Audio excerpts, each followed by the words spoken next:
This story begins in the year 1898 at the Pacific island of Guam.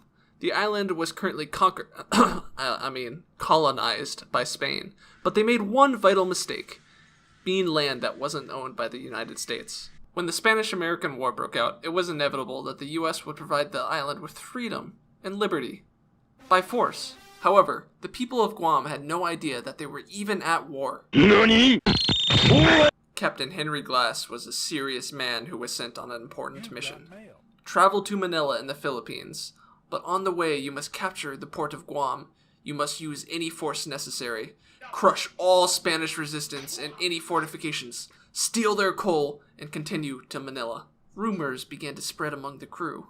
They thought that they were traveling to an impregnable fortress guarded by an elite force of Spanish super soldiers who would defend the island's immense coal reserves with their life. The crew knew they needed to be heavily trained if they ever wanted to stand a chance against the elite Spanish fighting force. So they began training by shooting random boxes they threw in the water. Eventually, the day finally came, where the American soldiers were prepared and ready to lay down their life for freedom, liberty, and the red, white, and blue.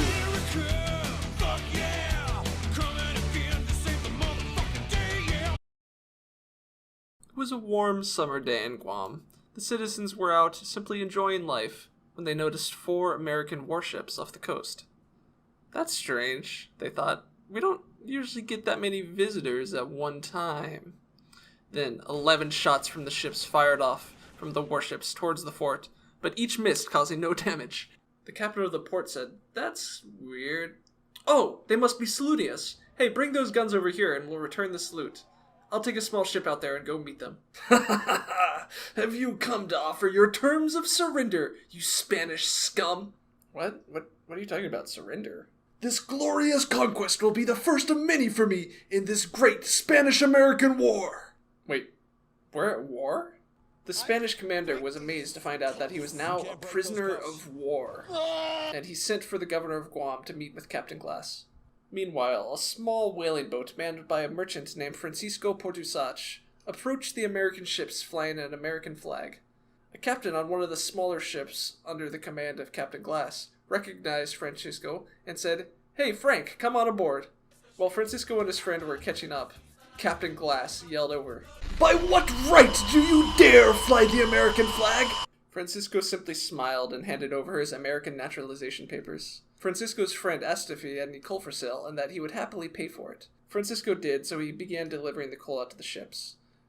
Meanwhile, Captain Glass met on the shore with the governor to demand the island's complete surrender. "In compliance with the orders of my government, I demand the immediate surrender of the defenses of the island of Guam with all arms of all kinds, all officials and persons in the military service of Spain now in this island." The governor surrendered all 51 of his troops and was taken prisoner by the Americans. Glass ordered the Star-Spangled Banner to be played in the fort to celebrate his glorious conquest. Before he left, Glass appointed Francisco as governor, simply because he was technically American, and he set off for his next conquest.